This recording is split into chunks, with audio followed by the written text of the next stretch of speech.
Remue ménage.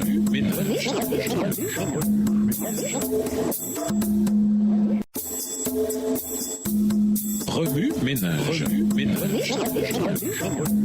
Bienvenue dans votre émission. Remue ménage. Nous voilà à la leçon de mercredi. Identifier, parler, agissez. Lisons Psaume 82, le verset 3. Psaume 82, verset 3. Rendez justice aux faibles et à l'orphelin. Faites droit aux malheureux et aux pauvres. C'est une idée erronée de penser que nous ne devons pas nous impliquer dans l'activisme social ou dans la protestation. Une telle idée ne pourrait être plus loin de la vérité. La Bible foisonne de passages qui nous rappellent nos devoirs envers nos collectivités. Ceux qui prétendent être justes par le sang de Jésus devraient pouvoir soulager leurs semblables. Pas seulement les pauvres, mais aussi les affligés, les faibles, les orphelins et les démunis. Psaume 82, le verset 3. Voilà qui est bien. Mais comment peut-on aider ceux qui ne peuvent s'aider eux-mêmes? Premièrement, tout d'abord identifier les problèmes environnants. Ça peut sembler simple, mais pour certains d'entre nous, il faudra peut-être s'y entraîner un peu. Étant naturellement égoïste, il peut nous être difficile d'identifier un problème qui affecte quelqu'un d'autre que nous. Prenez toujours des notes sur ce qui peut être fait pour soulager les gens de votre quartier ou de votre église. Si vous n'arrivez pas à les identifier, demandez alors aux organisateurs communautaires de votre mairie ce que vous pourriez faire pour aider les habitants de la ville. Deuxièmement, la deuxième chose à faire, après avoir identifié un besoin, c'est de dire quelque chose. Commencez la conversation et sensibiliser les autres aux problèmes. Certains peuvent être totalement ignorants d'un besoin dans leur propre cours. Dans notre société, la sensibilisation aux problèmes d'autrui rapproche les gens au point de les amener à désirer les résoudre. En tant que chrétiens, il nous incombe d'identifier puis de sensibiliser. Malheureusement, c'est là que beaucoup d'entre nous s'arrêtent. Nous voyons un article ou un post sur Facebook, Twitter, Instagram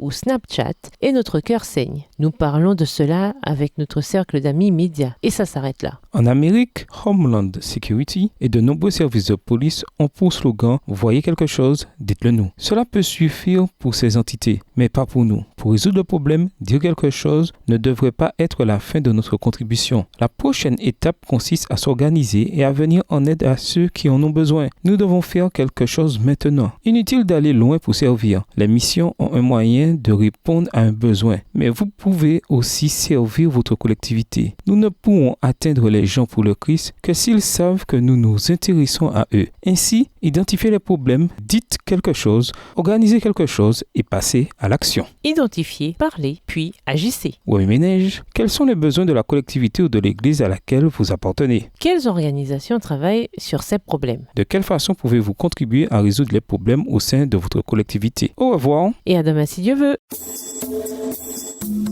Remue ménage. Remue ménage.